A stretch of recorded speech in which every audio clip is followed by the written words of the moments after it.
পরিবেশ রক্ষায় করণীয় কি আন্তর্জাতিকভাবে যেটা স্বীকৃতি পাওয়া যায়, সেই জন্য 2004 সালে আমাদের নেত্রী তৎকালীন প্রধানমন্ত্রী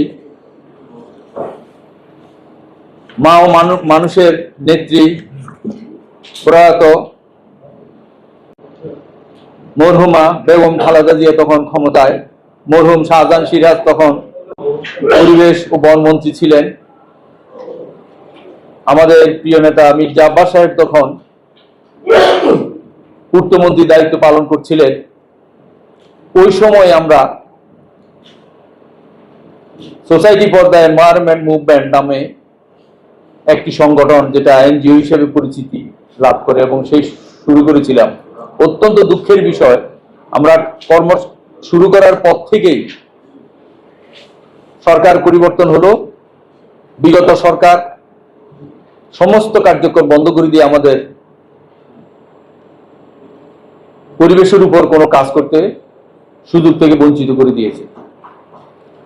সেই ক্ষেত্রে বাংলাদেশের নদী, খাল, পাহাড় যদি ধ্বংস হয়ে যায়, তাহলে আমাদের এই দেশ, যেমন ফারাক্কার প্রভাবে আপনাদের নিশ্চয় মনে আছে, ফারাক্কার প্রভাবে যখন উত্তরবঙ্গ মরুভূমির রূপ নিচ্ছিল, তখন প্রয়াত অবিসংবাদী নেতা মরহুম মাওলানা আব্দুল হামিদ খান ভাসানী ফারাক্কা লং মার্চ করেছিলেন।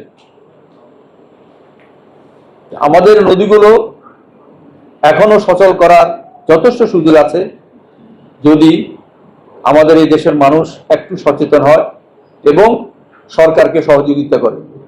কারণ যারা নদী দখল করেছে, খাল বিল জলাশয় ভরাট করে বাণিজ্য প্রতিষ্ঠান তৈরি করেছেন, তারাও ব্যক্তিগতভাবে যদি বলি, তারাও চায় নদী ঠিক থাকুক, কিন্তু তাদের ব্যবসায়িক স্বার্থে হয়তো তারা সেটা নদীটাকে তারা মনে করেছে শুধু তারাই একটা নদী নষ্ট করতেছে। কিন্তু এইভাবে অনেকগুলো নদী, অনেকগুলো ব্যবসা প্রতিষ্ঠানের কারণেই ধ্বংসের মুখোমুখি দাঁড়িয়েছে।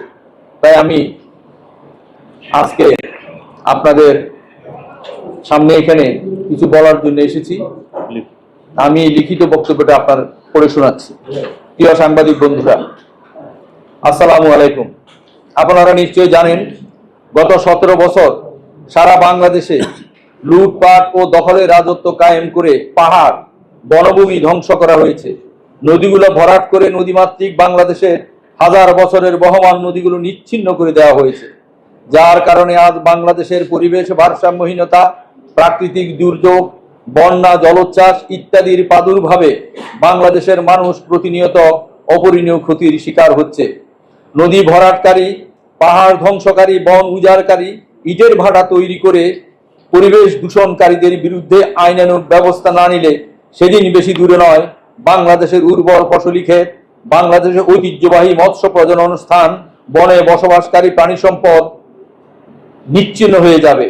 তাই সুষ্ঠু, নিরপেক্ষ, গ্রহণযোগ্য ত্রয়োদশ জাতীয় সংসদ নির্বাচনে নির্বাচিত বাংলাদেশ সরকারের মাননীয় প্রধানমন্ত্রী জননেতা জনাব তারেক রহমান, সম্মানিত চেয়ারম্যান বাংলাদেশ জাতীয়তাবাদী দল বিএনপি এবং সরকারের মাননীয় নৌ পরিবহন মন্ত্রী, পানি সম্পদ মন্ত্রী এবং পরিবেশ ও বন মন্ত্রীর জরুরি হস্তক্ষেপ কামনা করছি।